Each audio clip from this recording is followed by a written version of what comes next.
करवीर विधानसभा मतदारसंघात करवीर तालुक्यासह पन्हाळा आणि गगनबावडा तालुक्याचा काही भाग येतोय। या मतदारसंघाचं नेतृत्व सध्या काँग्रेसचे आमदार पी.एन. पाटील करतायत। यापूर्वी 2 वेळा या मतदारसंघातून शिवसेनेतून चंद्रदीप नरके निवडून आले होते। या मतदारसंघात आमदार सतेज पाटील यांना मानणारा देखील मोठा गट आहे। या विधानसभा मतदारसंघातून सध्या विद्यमान आमदार पी.एन. पाटील आणि माजी आमदार चंद्रदीप नरके यांची नावं चर्चेत असताना आमदार विनय कोरे यांनी वाढदिवसानिमित्त आयोजित कार्यक्रमात संताजी घोरपडे यांना करवीरमधून निवडणूक लढवण्याची खुली ऑफर दिल्यानं करवीरच्या राजकीय वर्तुळात खळबळ उडाली आहे। मी अनेक दिवस विचार करतोय की हा संताजी बाबासारखा कार्यकर्ता आपल्या परीने सातत्याने ह्या तालुक्यात काहीतरी करायचा प्रयत्न करतोय। कोरोनाच्या काळामध्ये भेटलेल्या प्रत्येक माणसाला आधार देण्याचं काम त्यांनी केलं। करवीरची ओळख करून देणाऱ्या करवीर महोत्सवाचं आयोजन करायचा प्रयत्न केला।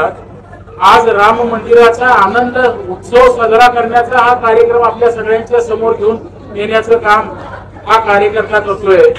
मी संताजी बाबांना सांगेन की आज हे काम सामाजिक कार्यापुरतं मर्यादित ठेवू नका।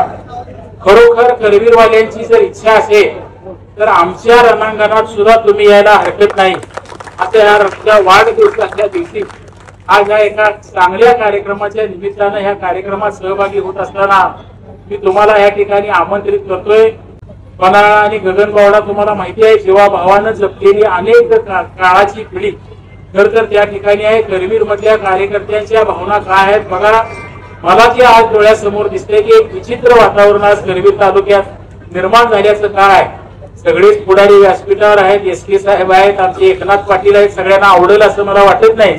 पण मला जे वाटतंय की मी सांगतोय की काळ मी त्या ठिकाणी बघतोय आणि म्हणून एक संताजी बाबासारखा नवा राम भक्त जर या तालुक्यात काही वेगळं करायसाठी अवतरणार असेल तर निश्चितपणाने या तालुक्यावासियांनी सुद्धा त्याचं स्वागत करावं अशी अपेक्षा ह्या रामलल्लाच्या एका आगळ्या वेगळ्या कार्यक्रमाची सुरुवात करत असताना मी या ठिकाणी व्यक्त करतो।